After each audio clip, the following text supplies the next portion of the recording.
On ne pouvait pas couvrir le voyage de ton fils, a dit mon père, puis il a tendu à l'enfant de ma sœur une enveloppe contenant des billets de première classe pour Tokyo. Maman a souri.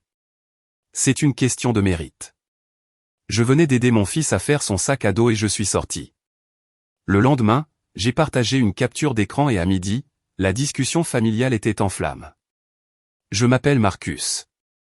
J'ai 41 ans. Et s'il y a une chose que j'ai apprise en étant le fils sur lequel on peut compter, c'est que la fiabilité vous rend invisible.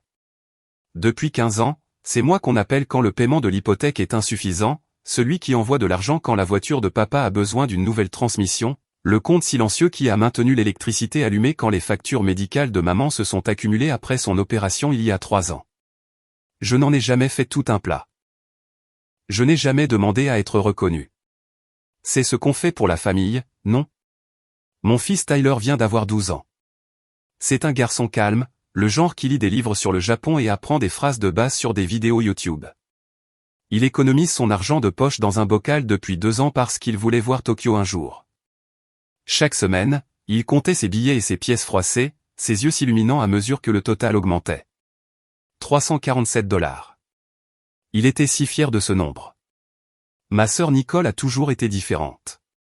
Elle est plus jeune de 4 ans, mariée à un avocat d'affaires, vit dans une maison avec un garage pour 3 voitures.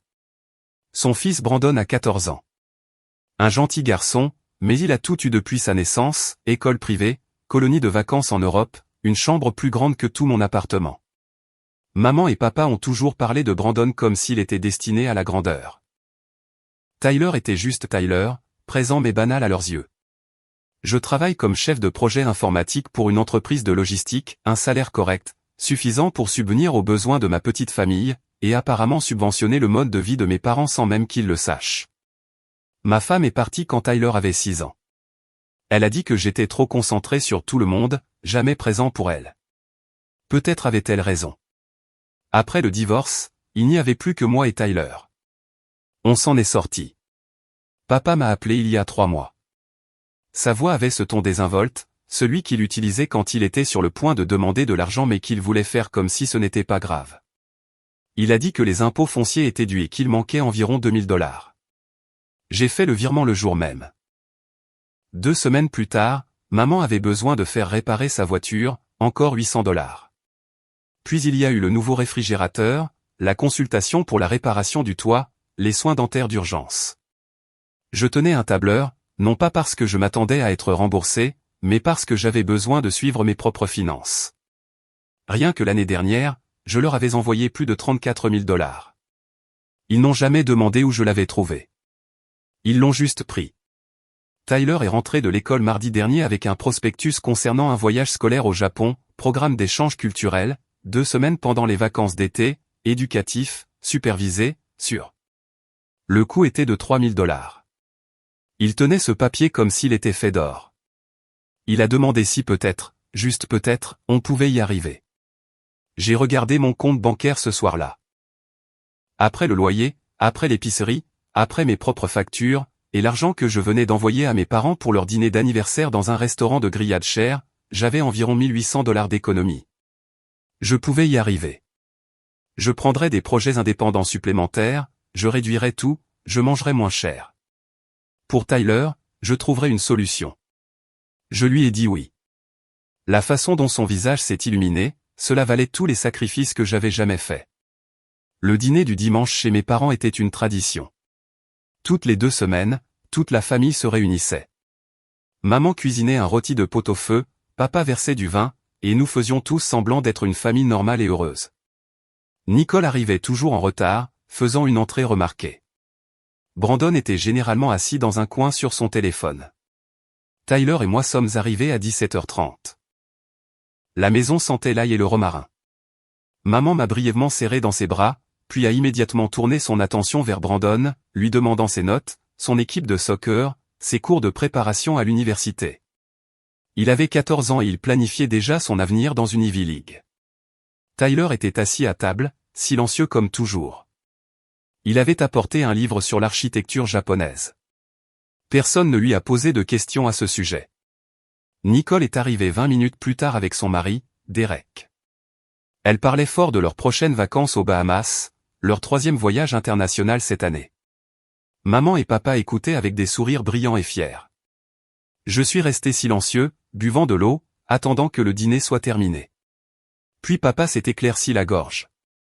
Il avait ce regard, celui qui signifiait qu'il était sur le point de faire une annonce. Il a fouillé dans la poche de sa veste et a sorti une enveloppe de couleur crème. Il l'a tendue à Brandon. Papa a dit que c'était pour avoir été un étudiant exceptionnel et un jeune homme remarquable. Brandon l'a ouverte, ses yeux s'écarquillant. 2 billets sont tombés sur la table. Première classe, Tokyo. 3 semaines, tous frais payés, y compris l'hôtel et les visites guidées. Mon estomac s'est noué. Maman rayonnait. Elle a dit que Brandon avait mérité ça. Elle a dit qu'il avait travaillé si dur, qu'il avait maintenu des A, qu'il avait été si responsable. Elle a dit, c'est ce qui arrive quand on fait des efforts. Tyler fixait ses billets. Son livre était toujours ouvert sur ses genoux. Son visage était devenu pâle. J'ai senti ma mâchoire se serrer. J'ai regardé mes parents, attendant une explication, une reconnaissance que mon fils de 12 ans était assis juste là avec ses propres rêves de Tokyo. Rien. Ils n'ont même pas jeté un coup d'œil à Tyler. Nicole a ri, ravie. Elle a dit que Brandon méritait ça, qu'il travaillait pour quelque chose comme ça toute sa vie. J'ai pris une lente inspiration. Puis j'ai demandé très calmement combien coûtaient ces billets. Papa a agité la main. Il a dit de ne pas s'inquiéter, qu'ils avaient économisé, que les grands-parents étaient autorisés à gâter leurs petits-enfants. J'ai senti quelque chose se briser dans ma poitrine. Économiser. Ils avaient économisé. Tyler n'avait pas bougé. Ses mains étaient croisées sur son livre. Il ne pleurait pas, mais je pouvais voir la brillance dans ses yeux. La façon dont sa mâchoire était serrée, il essayait tellement de se retenir. J'ai mentionné que Tyler avait un voyage scolaire au Japon qui approchait. J'ai gardé ma voix égale. J'ai dit que c'était éducatif, une excellente opportunité, et que nous avions travaillé à économiser pour ça. Le sourire de maman a légèrement faibli. Puis elle a dit avec ce ton vif et méprisant que ces choses étaient chères, et que parfois il fallait être réaliste. Papa a hoché la tête. Il a dit qu'ils ne pouvaient pas couvrir le voyage de Tyler. Il a dit qu'ils avaient déjà dépassé leur budget pour les billets de Brandon. Puis il m'a regardé avec quelque chose qui ressemblait presque à de la pitié. Il a dit que c'était une question de priorité, de récompenser la réussite. Maman a ajouté, toujours souriante, que c'était une question de mérite. La pièce s'est tue. Nicole regardait son téléphone. Derek remplissait son verre de vin. Brandon examinait ses billets comme s'il s'agissait de cartes au trésor. Personne ne regardait Tyler. Je me suis levé. J'ai dit qu'il fallait qu'on y aille. Maman a protesté, disant que le dîner n'était même pas encore servi. Papa a froncé les sourcils, a demandé ce qui n'allait pas. Je n'ai pas répondu. J'ai regardé Tyler et je lui ai dit de prendre ses affaires. Il a fermé son livre avec soin, l'a glissé dans son sac à dos et m'a suivi jusqu'à la porte. Son visage était illisible, cette prudence que les enfants développent lorsqu'ils essaient de ne pas laisser les adultes les voir se briser. En sortant, j'ai entendu Nicole marmonner quelque chose à propos de moi qui était dramatique. Maman nous a interpellés, confuse, demandant pourquoi je faisais une telle scène. Je ne me suis pas retourné. J'ai continué à marcher. Tyler est resté silencieux tout le long du trajet jusqu'à la voiture. Quand nous sommes montés, il a mis son sac à dos sur ses genoux et a regardé droit devant lui. Il a demandé s'il allait toujours faire le voyage. Je lui ai dit oui. Je lui ai promis. J'ai dit que je trouverais une solution, qu'on y arriverait. Il a hoché la tête lentement. Puis il a dit quelque chose qui a fait arrêter mon cœur. Il a dit que ce n'était pas grave si on ne pouvait pas se le permettre, qu'il comprenait que peut-être Brandon ne méritait plus. De toute façon, je me suis garé sur le parking de notre appartement et j'ai coupé le moteur. Le silence était lourd. Tyler ne m'avait toujours pas regardé. Je lui ai dit qu'il méritait le monde. Je lui ai dit qu'il était gentil, intelligent, attentionné et qu'il avait travaillé dur pour son rêve. Je lui ai dit que parfois les gens ne voient pas ce qui est juste devant eux, mais que cela ne changeait rien à sa valeur. Il m'a finalement regardé alors. Ses yeux étaient humides, mais il ne pleurait pas. Il a juste hoché la tête. Ce soir-là, après que Tyler se soit couché, je me suis assis à la table de ma cuisine avec mon ordinateur portable ouvert. J'ai fixé ce tableur, chaque virement, chaque facture que j'avais payée, chaque urgence que j'avais discrètement réglée. 15 ans de soutien, plus de 200 000 $, pas des prêts, des cadeaux. Je n'ai jamais demandé de remerciements. Je ne m'attendais jamais à une reconnaissance. Mais ils ne pouvaient pas aider mon fils. Ils ont choisi Brandon. Ils ont toujours choisi la famille de Nicole. J'ai pensé à qui le mérite. J'ai pensé à la réussite. J'ai pensé aux priorités. Puis j'ai ouvert l'application bancaire et j'ai commencé à examiner chaque paiement automatique que j'avais mis en place au fil des ans. Je n'arrivais pas à dormir. Chaque fois que je fermais les yeux, je voyais le visage de Tyler à cette table de dîner, fixant ses billets de première classe destinés à quelqu'un d'autre. J'ai vu ma mère sourire quand elle a dit que c'était une question de mérite.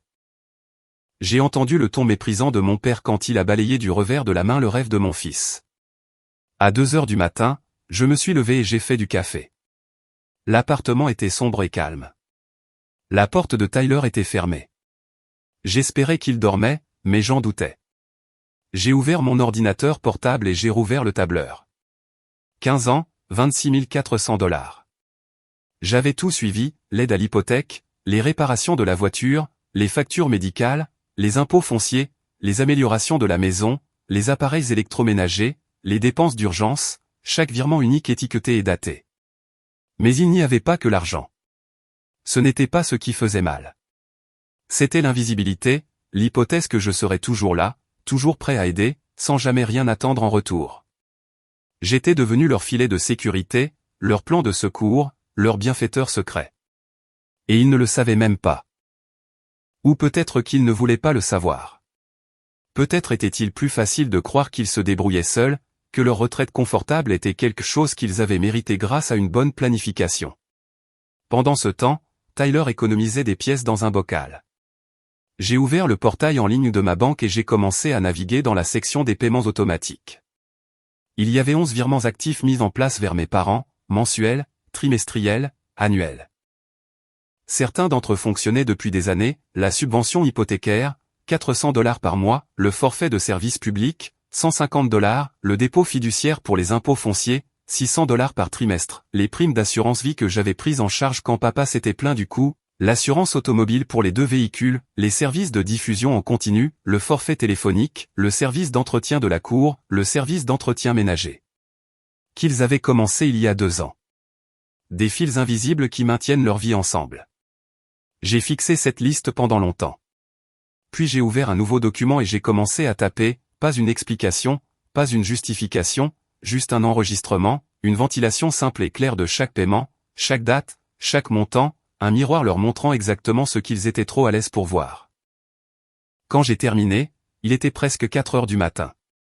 J'ai sauvegardé le document et j'ai fermé mon ordinateur portable. Pas encore. Je devais être sûr. Tyler est sorti de sa chambre à 6 heures. Il avait l'air fatigué, ses cheveux en désordre, ses yeux encore lourds. Il a demandé si on avait des céréales. Je lui ai préparé le petit déjeuner. On a mangé ensemble en silence. Il n'a pas mentionné le dîner, n'a pas parlé de Tokyo, n'a pas évoqué les billets de Brandon. Il a juste mangé ses céréales lentement, fixant la table. Avant de partir pour l'école, il m'a serré dans ses bras plus longtemps que d'habitude, plus fort. Il a dit « merci pour tout ». Je lui ai dit que je l'aimais. Après son départ, je me suis assis seul dans la cuisine. La lumière du matin entrait par la fenêtre, froide et grise. J'ai pensé à toutes les fois où j'avais fait passer leurs besoins avant les miens, avant ceux de Tyler. Toutes les fois où j'avais dit oui sans hésitation, envoyé de l'argent sans question, résolu des problèmes sans reconnaissance. Puis j'ai rouvert mon ordinateur portable, j'ai rouvert cette liste de paiements automatiques et j'ai commencé à cliquer. Annuler, confirmer, annuler, confirmer. Un par un, les filets de sécurité ont disparu. Le premier paiement à échouer a été la subvention hypothécaire. Elle était traitée chaque premier du mois, 400 $ qui maintenaient leur paiement confortable au lieu de serrer. Celui-là serait rejeté dans 3 jours. J'ai travaillé méthodiquement à travers la liste, le forfait de service public, l'assurance automobile pour les 2 véhicules, le dépôt fiduciaire trimestriel pour les impôts fonciers, les primes d'assurance vie, le forfait téléphonique, les services de diffusion en continu, le service d'entretien de la cour, le service d'entretien ménager qui venait 2 fois par mois, chaque virement automatique que j'avais mis en place au fil des ans, chaque système de soutien discret que j'avais construit pour eux. Je l'ai démantelé. Il a fallu 20 minutes pour annuler 15 ans. Mon téléphone a sonné à midi. Papa. J'ai laissé aller à la messagerie vocale. Il a rappelé 10 minutes plus tard. Puis maman a essayé. Puis Nicole. J'ai mis mon téléphone en mode silencieux et je suis retourné au travail. Ce soir-là, Tyler et moi avons dîné ensemble, des spaghettis, son plat préféré. Il semblait plus léger en quelque sorte, moins accablé. On a parlé de sa journée, de ses cours, d'une chose drôle que son ami avait dite au déjeuner. Mon téléphone avait 17 appels manqués au moment où je l'ai vérifié avant de me coucher, 6 de papa, 5 de maman, 4 de Nicole, 2 de Derek. Papa a écrit que quelque chose n'allait pas avec les virements bancaires, que les choses ne passaient pas, qu'il avait besoin que je l'appelle. Maman a envoyé 3 messages me demandant si j'allais bien, disant qu'elle était inquiète. Le texto de Nicole était plus court. Elle a dit que j'étais enfantin et que je devais appeler nos parents. Je les ai tous lus. Puis j'ai mis mon téléphone en mode silencieux et je suis allé me coucher. Papa a appelé pendant ma pause déjeuner le lendemain. Cette fois, j'ai répondu. Sa voix était tendue. Il a dit que le paiement de l'hypothèque était revenu insuffisant, que la banque l'avait appelé, que quelque chose n'allait clairement pas avec le virement. Je lui ai demandé de quel virement il parlait. Il y a eu une pause. Puis il a dit celui mensuel, celui que j'envoyais toujours. Je lui ai dit que je ne savais pas ce qu'il voulait dire. Son ton a changé, plus dur. Il a dit que ce n'était pas drôle, qu'ils avaient des factures à payer, que je ne pouvais pas juste arrêter d'aider sans prévenir. J'ai laissé le silence s'installer un instant, puis j'ai dit très calmement que je n'étais pas sûr d'avoir accepté de subventionner en permanence leur mode de vie. J'ai dit que j'avais été heureux d'aider au fil des ans, mais que ma propre situation avait changé. J'avais mon propre fils à penser, mes propres priorités. Papa a commencé à discuter. Il a dit qu'ils avaient compté sur moi, qu'ils avaient construit leur budget autour de mon soutien. J'ai demandé s'ils avaient intégré le voyage à Tokyo de Brandon dans ce budget, aussi. La ligne s'est tue. Je lui ai dit que je devais y aller. Puis j'ai raccroché. Ce soir-là, Tyler a demandé si grand-maman et grand-papa étaient fâchés contre nous. J'ai demandé pourquoi il pensait ça. Il a dit que Brandon avait publié des photos de ses billets pour Tokyo et qu'un des amis de Tyler l'avait vu. Tyler a dit que c'était bien, qu'il n'était pas contrarié, mais qu'il se demandait si peut-être grand-maman et grand-papa étaient déçus de lui en quelque sorte. Ma poitrine s'est serrée. Je me suis agenouillé pour être à son niveau. Je lui ai dit que leur choix n'avait rien à voir avec lui, qu'il était parfait tel qu'il était, et que parfois les adultes prenaient des décisions qui n'avaient pas de sens. Je lui ai dit qu'il allait à Tokyo, que ça allait arriver, et qu'il l'avait mérité. Il a souri un peu. Puis il a demandé si j'étais sûr qu'on pouvait se le permettre. Je lui ai dit que j'en étais sûr. Après qu'il se soit couché, j'ai rouvert ce document, la ventilation, chaque paiement, chaque montant, chaque date, 15 ans de soutien financier exposé en rangée soignée. 26 400 $. J'ai ajouté une courte note en haut. Vous avez dit que c'était une question de mérite. Je pensais que vous devriez voir à quoi ressemble vraiment le mérite. Puis j'ai fait une capture d'écran, juste la page de résumé, le montant total, la plage de date, quelques exemples d'éléments de ligne, assez pour rendre le point limpide. J'ai ouvert la discussion de groupe familial et j'ai téléchargé la capture d'écran sans commentaire, pas d'explication, pas d'accusation, juste l'image. Puis j'ai posé mon téléphone face cachée sur la table. Je n'ai pas regardé mon téléphone pendant 3 heures. J'ai regardé un documentaire avec Tyler, je l'ai aidé avec ses devoirs de mathématiques, je l'ai préparé pour le lit. Vers 10 heures, j'ai finalement pris mon téléphone. 83 notifications. La discussion de groupe familial avait explosé. J'ai défilé jusqu'à l'endroit où j'avais posté la capture d'écran. Ma cousine Sarah 6 minutes après que j'ai posté, attendez. Puis ma tante Linda, est-ce que c'est vrai? Maman a répondu 11 minutes plus tard, Marcus, qu'est-ce que c'est que ça? Papa 1 minute après ça, appelle-moi tout de suite. Nicole, c'est une affaire de famille privée. Pourquoi tu as posté ça ici? Mais ensuite Derek a renchéri. Attendez. Marcus a envoyé 400 $ par mois pour l'hypothèque. Pendant combien de temps? Mon oncle Peter. 15 ans? Ça ne peut pas être vrai. Sarah encore. Si les maths sont bonnes, ça fait plus de 200 000 $. Maman a essayé de reprendre le contrôle. Tout le monde doit se calmer. C'est entre nous et Marcus. Mais il était trop tard. La vérité était là, visible, indéniable. Tante Linda, vous nous avez dit que vous aviez refinancé. Vous avez dit que votre hypothèque était moins élevée maintenant. Papa, on a refinancé. Ce n'est pas le point. Sarah, alors pourquoi Marcus devait envoyer de l'argent tous les mois? Nicole a essayé de les défendre. Vous ne comprenez pas toute la situation. Marcus a offert d'aider. Il voulait le faire. Mon cousin Jake. Il voulait le faire ou vous vous y attendiez? Les messages continuaient d'arriver, des questions, des accusations, de la confusion. La famille disséquait la capture d'écran ligne par ligne. Quelqu'un a souligné l'assurance automobile. Quelqu'un d'autre a remarqué les paiements d'impôts fonciers. Oncle Peter. Mais l'avez-vous déjà remercié? Silence pendant 2 minutes. Puis Nicole. Bien sûr qu'ils l'ont remercié. C'est ridicule. Sarah, je regarde cette liste. Prime d'assurance vie, entretien ménager, service de diffusion en continu. Marcus payait votre Netflix. La réponse de papa est arrivée en majuscule. Tout le monde arrête. C'est inapproprié. Mais la conversation avait changé. Jake a posté un lien vers l'Instagram de Brandon, la photo des billets pour Tokyo avec une légende disant qu'il était béni et reconnaissant envers des grands-parents incroyables. Jake a écrit, ceci a été posté il y a 2 jours. Billets de première classe pour Tokyo. Tous frais payés. Pendant ce temps, Marcus finance vos dépenses réelles depuis 15 ans. Maman a essayé de détourner l'attention. Brandon a mérité ses billets. C'est un étudiant exceptionnel. Sarah et Tyler ne le sont pas. Nicole a sauté dans la conversation. Tyler va bien. Il ne s'agit pas de comparer les enfants. Tante Linda. Alors de quoi s'agit-il Nicole? Parce que d'ici on dirait que vous avez bénéficié de la générosité de Marcus pendant des années alors que votre fils reçoit des cadeaux somptueux et que l'on dit à son fils que le budget est dépassé. La discussion est restée silencieuse pendant 4 minutes. Puis maman a envoyé un message privé directement à moi. S'il te plaît appelle-moi. On doit parler de ça. Tu nous embarrasses. Je n'ai pas répondu. Papa a envoyé son propre message. Ce que tu as fait ce soir était cruel et inutile.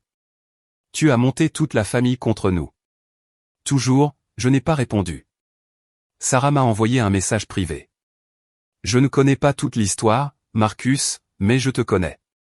Tu ne fais pas les choses sans raison.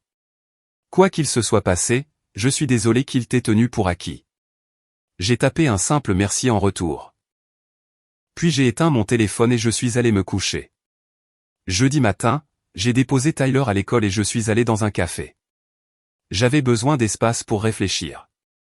Mon téléphone était éteint depuis la nuit dernière. J'ai commandé un café noir et j'ai ouvert mon ordinateur portable. Pendant 15 ans, j'avais été méticuleux dans la tenue des registres. Chaque virement avait un numéro de confirmation, un horodatage, une note de but.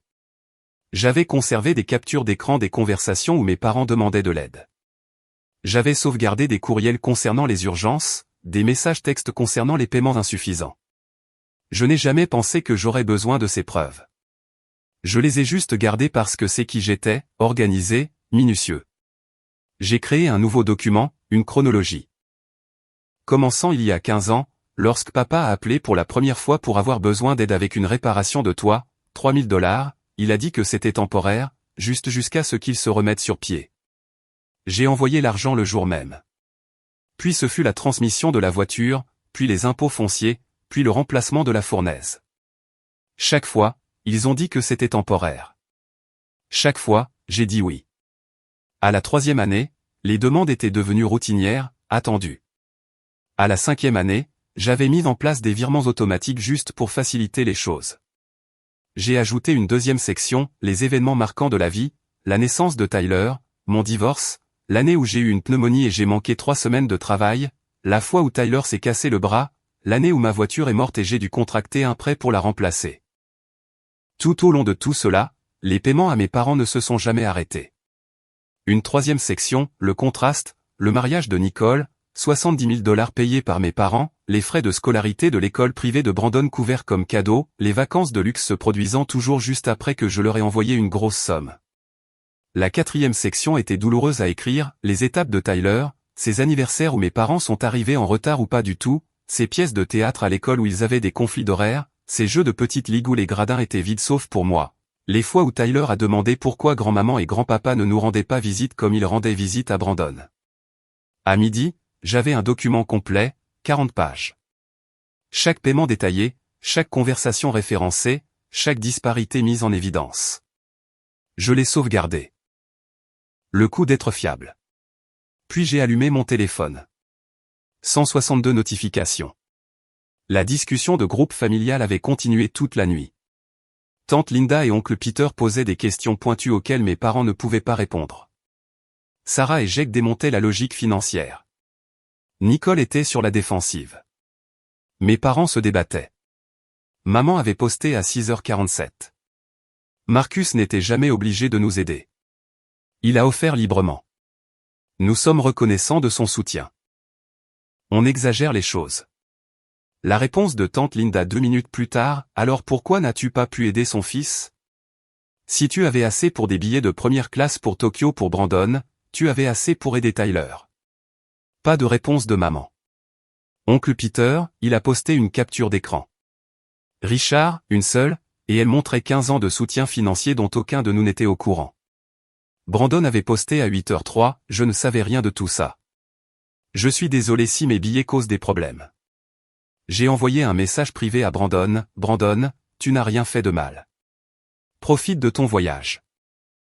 C'est une affaire entre adultes. Il a répondu immédiatement, merci, oncle Marcus. Maman disait maintenant que si j'avais un problème, j'aurais dû leur en parler en privé au lieu de les humilier. Tante Linda a répondu, comme il vous a parlé en privé pendant 15 ans pendant qu'il payait vos factures. J'ai décidé qu'il était temps de répondre. J'ai tapé avec soin. J'ai posté une capture d'écran. Pas d'accusation, pas d'explication, juste des faits. La réaction que vous voyez n'est pas due à ce que j'ai dit. Elle est due à ce que vous avez fait. J'ai cliqué sur envoyer. Le chat a explosé à nouveau. Maman a essayé d'appeler quelques secondes après. Je n'ai pas répondu. Papa a appelé, j'ai refusé. Nicole a envoyé un texto exigeant que j'arrête de me cacher. Le chat de groupe s'était fracturé en disputes plus petites. Les gens évoquaient de vieilles rancunes, des incidents passés de favoritisme. Quelqu'un a mentionné mon fonds d'études universitaires qui a mystérieusement disparu quand Nicole a eu besoin d'une voiture. Quelqu'un d'autre a évoqué la compte pour la maison de Nicole.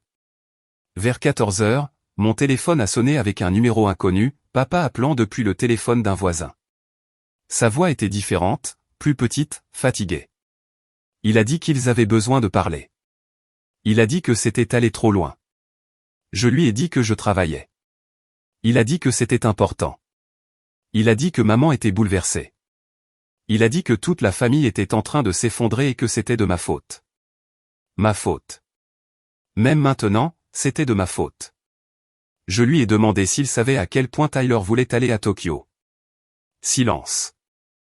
J'ai demandé s'il comprenait que mon fils économisait des pièces dans un bocal depuis 2 ans, qu'il apprenait des phrases japonaises, qu'il ne parlait de rien d'autre depuis des mois. La voix de papa était sur la défensive. Il a dit qu'il ne pouvait pas payer le voyage de tous les petits-enfants. J'ai demandé ce que Tyler n'avait pas mérité. Pas de réponse. J'ai demandé s'il savait que je finançais leur hypothèque depuis 15 ans, s'il savait que leur retraite confortable était bâtie sur mon soutien silencieux. Papa a commencé à dire quelque chose à propos de la gratitude.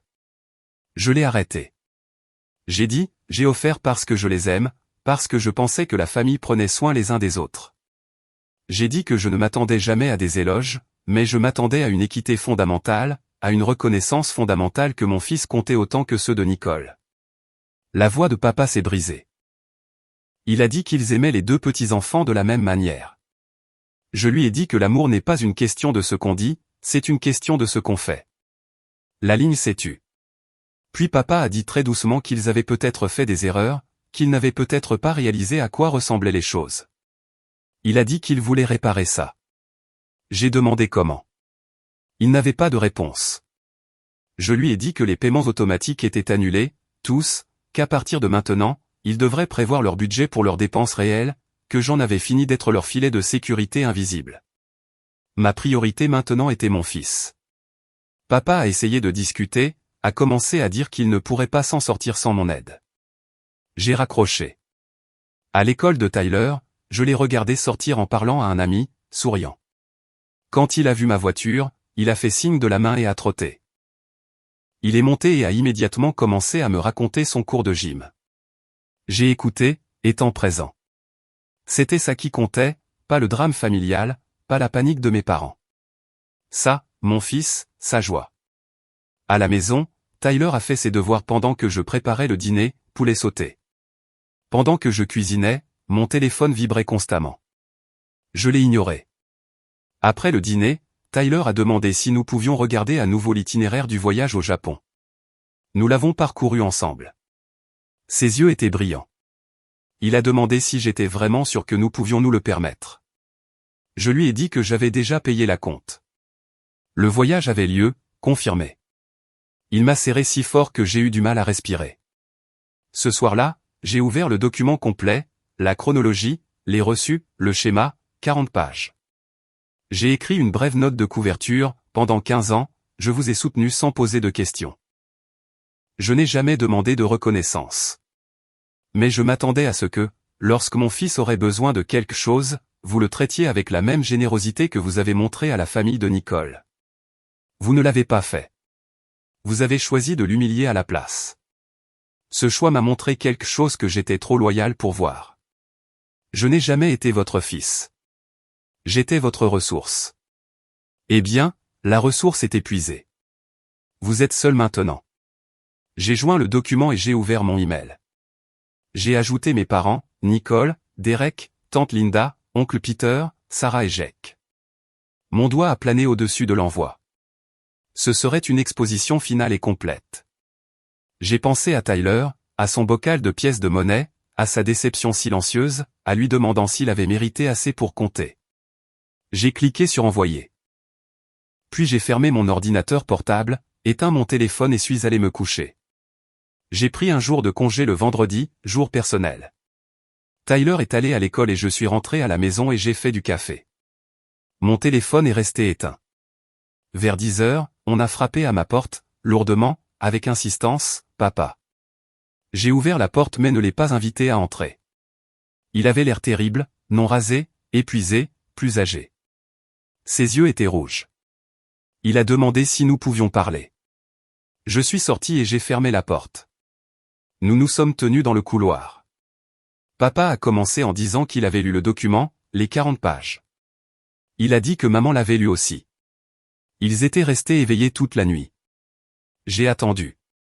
Il a dit qu'il ne réalisait pas à quel point je m'étais occupé. Qu'il savait que j'aidais, mais qu'il n'avait pas compris toute l'étendue, qu'il n'avait pas vu le schéma. J'ai demandé si ça rendait les choses meilleures. Il a tressailli. Puis il a dit non. Il a dit qu'il m'avait tenu pour acquis, qu'il m'avait manqué. Il a admis qu'ils avaient favorisé Nicole, qu'ils avaient supposé que j'allais bien parce que je ne me plaignais jamais. Je lui ai dit qu'aller bien et être valorisé étaient des choses différentes. Il a hoché la tête. Puis il a dit quelque chose qui m'a surpris. Il a dit que le fait de voir tout cela écrit l'avait forcé à affronter quelque chose qu'il avait évité, qu'il avait été un lâche, qu'il avait laissé l'attachement de maman à Nicole dicter la dynamique familiale. J'ai demandé à propos de Tyler. L'expression de papa s'est effondrée. Il a dit qu'il avait honte qu'ils aient rejeté les rêves de Tyler sans réfléchir, qu'à ce moment-là, au dîner, ils étaient tellement concentrés sur la célébration de Brandon qu'ils n'avaient pas pensé à ce que mon fils ressentirait. J'ai demandé pourquoi il ne m'avait pas appelé ce soir-là, pourquoi il ne s'était pas excusé immédiatement. Il a dit qu'ils étaient sur la défensive, embarrassés, qu'ils s'étaient convaincus que je réagissais de manière excessive. Ce n'est que lorsque la capture d'écran a été publiée qu'ils ont réalisé à quel point c'était grave. Je lui ai dit que l'argent était parti, que le filet de sécurité avait disparu, qu'il devrait désormais budgétiser sans mes subventions. Papa a hoché la tête. Il a dit qu'ils avaient déjà commencé à examiner leurs finances, à réduire les dépenses. Il a dit que ce serait serré, mais qu'il s'en sortirait. Je lui ai dit que s'il voulait une relation avec Tyler à l'avenir, les choses devraient changer fondamentalement. Il a accepté immédiatement. Puis il a demandé s'il y avait un moyen de réparer ça. Je lui ai dit que la confiance ne se gagnait pas avec des mots. Elle se gagnait avec une action cohérente au fil du temps, probablement des années. Il a accepté cela. Avant de partir, il a posé des questions sur le voyage de Tyler. Il a dit qu'il voulait y contribuer. Je lui ai dit que le voyage de Tyler était déjà géré. Nous n'avions pas besoin de leur argent. Le visage de papa s'est assombri, mais il a hoché la tête. Puis il a demandé si Tyler accepterait une lettre des excuses. J'ai dit que j'allais demander à Tyler, mais que si la lettre n'était que des mots vides de sens, elle ferait plus de mal que de bien. Il a promis qu'elle serait sincère. Après son départ, je suis resté dans le couloir à réfléchir. Il avait semblé sincère, mais j'avais appris à ne pas faire confiance aux réactions immédiates. Le vrai test viendrait dans les mois à venir. Je suis rentré et j'ai finalement allumé mon téléphone, 312 notifications. L'email avait explosé. Tante Linda avait écrit pour exprimer son horreur. Oncle Peter a dit qu'il avait honte de ne pas l'avoir remarqué. Sarah a dit qu'elle coupait la communication avec mes parents jusqu'à ce qu'ils fassent de sérieuses réparations. Nicole avait envoyé un email vicieux m'accusant de détruire la famille, d'être vindicatif et cruel. Elle a dit que Brandon était traumatisé et que je devrais avoir honte. J'ai supprimé son email. Maman avait envoyé son propre message, plus court que la visite de papa, mais similaire. Elle a dit qu'elle était désolée, qu'elle m'avait manqué, qu'elle voulait réparer ça. Je n'ai pas encore répondu. L'email le plus surprenant est venu de Derek, le mari de Nicole, Marcus. Je ne connaissais pas le soutien financier. Si je l'avais su, j'aurais dit quelque chose il y a des années. La façon dont Tyler a été traité était mauvaise. La façon dont tu as été traité pendant des années est mauvaise. Nicole est ma femme et je l'aime, mais elle n'a pas raison à ce sujet. Brandon a demandé s'il pouvait donner le fond de son voyage à Tokyo au voyage de Tyler. Je lui ai dit que tu dirais probablement non, mais que le geste comptait. Je voulais juste que tu saches que tout le monde dans cette famille n'est pas aveugle. J'ai lu ça 3 fois. Puis j'ai répondu, merci. Dis à Brandon que son geste compte beaucoup et qu'il devrait profiter de Tokyo. Ce n'est la faute de personne. J'ai passé le reste de la journée à trier les messages. Le soir, je me suis senti épuisé, mais aussi plus léger. La vérité était révélée. Le schéma était visible. Quand je suis allé chercher Tyler, il a semblé ressentir mon humeur. Il a demandé si tout allait bien. Je lui ai dit que tout allait bien se passer. Il a souri et a dit qu'il me croyait. Ce week-end-là, nous n'avons pas parlé de drames familiaux. Nous sommes allés au parc, avons mangé des glaces, regardé des films, une vie normale, une vie paisible. Lundi matin, j'ai reçu un colis, sans adresse de retour. À l'intérieur se trouvait une lettre manuscrite de mes parents, 3 pages. Ils détaillaient leurs réalisations, leurs regrets, leurs projets de changement. Ils ont reconnu des incidents spécifiques, des moments où ils m'avaient ignoré, des moments où ils avaient donné la priorité à Nicole, des moments où ils avaient manqué à Tyler. Ils n'ont pas cherché d'excuses. Ils ont juste assumé. À la fin, ils ont demandé une chance, pas immédiatement, quand je serai prêt. J'ai montré la lettre à Tyler ce soir-là. Il l'a lue attentivement. Il a demandé si j'allais leur pardonner. Je lui ai dit que le pardon n'était pas un seul moment, c'était un processus, qu'il nous avait blessés, et que cette blessure ne disparaissait pas comme ça, mais que les gens pouvaient changer s'ils le voulaient vraiment, que nous allions attendre et voir si leurs actes correspondaient à leurs paroles. Il y a réfléchi. Puis il a dit que les biscuits de grand-mère lui manquaient. Je l'ai serré dans mes bras. Je lui ai dit que peut-être qu'un jour, nous pourrions à nouveau avoir ces biscuits, mais seulement s'ils nous montraient qu'ils pensaient vraiment ce qu'ils avaient écrit. Il a hoché la tête. Puis il a demandé si nous pouvions regarder l'itinéraire du Japon une fois de plus. Nous avons passé la soirée à planifier où nous irions en premier, quels étaient les plats qu'il voulait essayer. Ses yeux étaient brillants. Son sourire était vrai. Et j'ai réalisé que c'était la seule vengeance dont j'aurais jamais eu besoin, mon fils heureux, mon fils valorisé, mon fils libéré du poids des priorités brisées des autres.